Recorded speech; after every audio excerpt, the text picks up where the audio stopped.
नमस्कार प्यारे बच्चों, जैसा कि आप सब जानते हैं, आज 29 अगस्त को भारत के दक्षिण केरल राज्य में ओणम का त्यौहार बड़े धूमधाम से मनाया जाता है।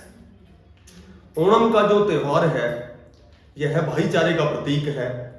ओणम का जो त्यौहार है यह विष्णु भगवान के अवतार वामन देव की जयंती के उपलक्ष्य में तथा एक बहुत ही महान राजा हुए हैं बलि, उनके स्वागत के रूप में इस त्योहार को मनाया जाता है।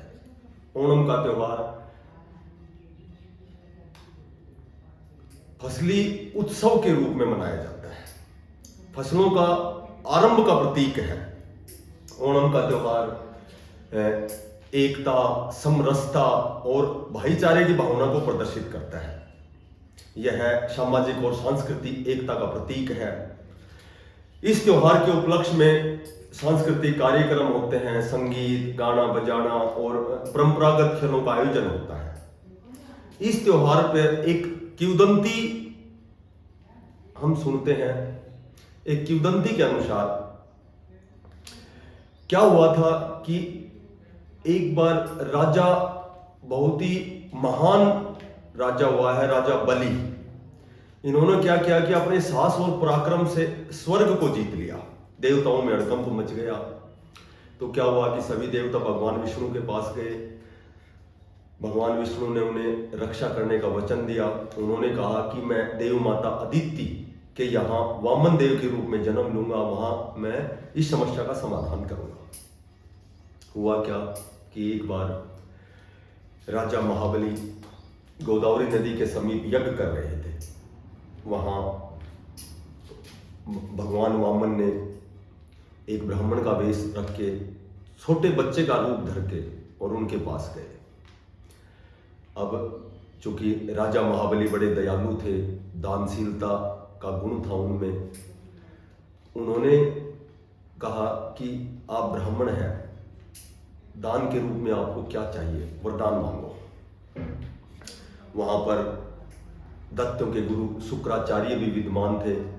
उन्होंने महाबली राजा को मना किया, लेकिन राजा महाबली बड़े उदारचित्त हृदय के राजा थे। उन्होंने शुक्राचार्य जी की बात नहीं मानी। उन्होंने कहा, आप ब्राह्मण हैं, श्रेष्ठ हैं, मांगो क्या मांगते हो। तो विष्णु भगवान के अवतार भगवान वामन ने कहा कि मुझे 3 पग भूमि चाहिए। राजा ने सोचा कि मैं तो तीनों लोकों का स्वामी हूं, भला ये ब्राह्मण, इतना छोटा ब्राह्मण 3 पैरों में कितनी भूमि मांगेगा। उसने उसे सहर्ष से स्वीकार किया। तो भगवान वामन ने पहले पग में पूरी पृथ्वी को माप दिया, दूसरे पग में आकाश को माप दिया। अब राजा महाबली ने सोचा कि अब मेरे पास देने के लिए क्या बच गया। उन्होंने अपना सर आगे कर दिया।